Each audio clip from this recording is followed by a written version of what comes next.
Professor Richmond, in your experience, what sort of reasons give rise to requests for euthanasia?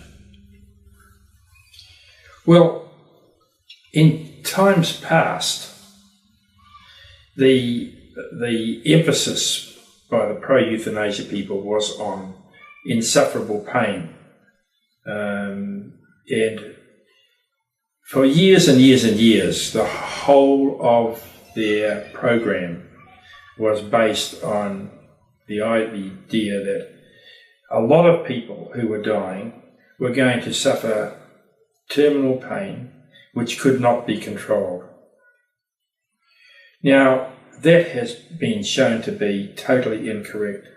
And indeed, in my opinion, there is no reason now why anybody who's being treated by a competent doctor should suffer from terminal pain which is not controllable.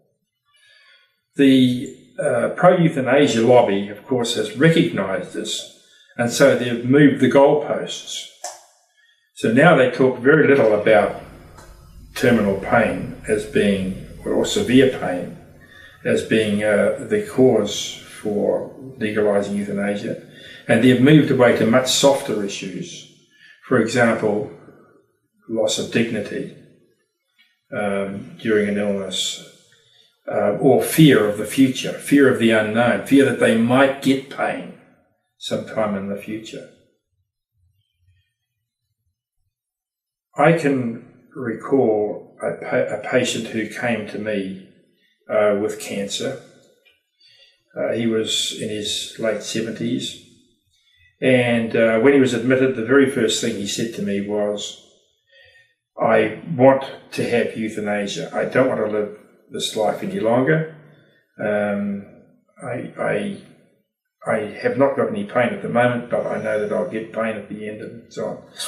"I want to be euthanized." So I sat down beside him and we talked, and I pointed out that it wasn't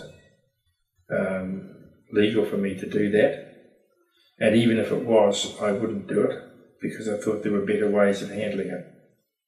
So he was really sceptical about this.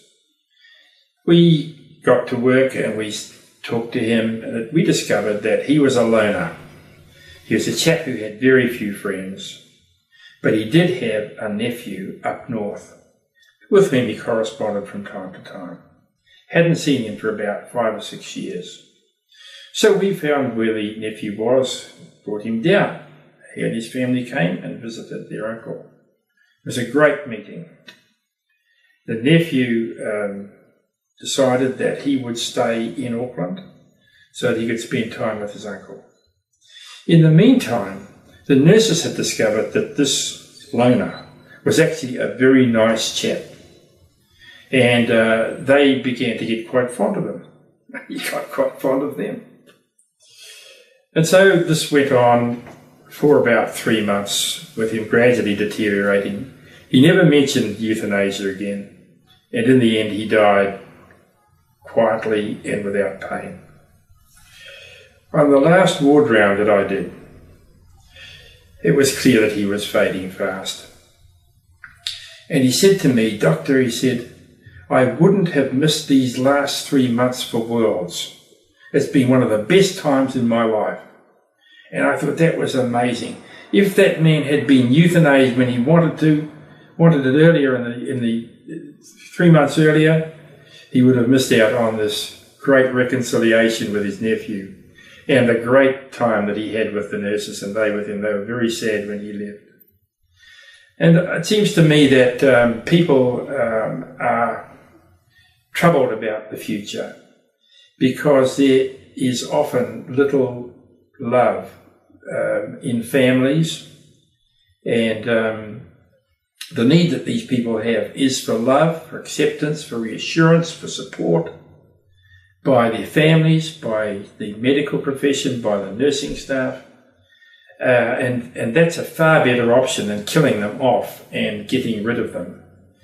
Basically, when you kill people, you're saying, "Okay, we agree with you. You know, life's useless. You may as well end it and be done with it." But my wife died of cancer. And we found really that one of the great supporting things for us was the quality of care that she received from the intensive care nurses in the community and the cancer nurses, and that really did support us a great deal. And so we never would have considered euthanasia even if it had been available, because we enjoyed, in a strange way, that last few months we had together. We were able to do things that we hadn't ever done, things that we had hoped to do but never did. And it was a good time, although a sad time as one looks back at it.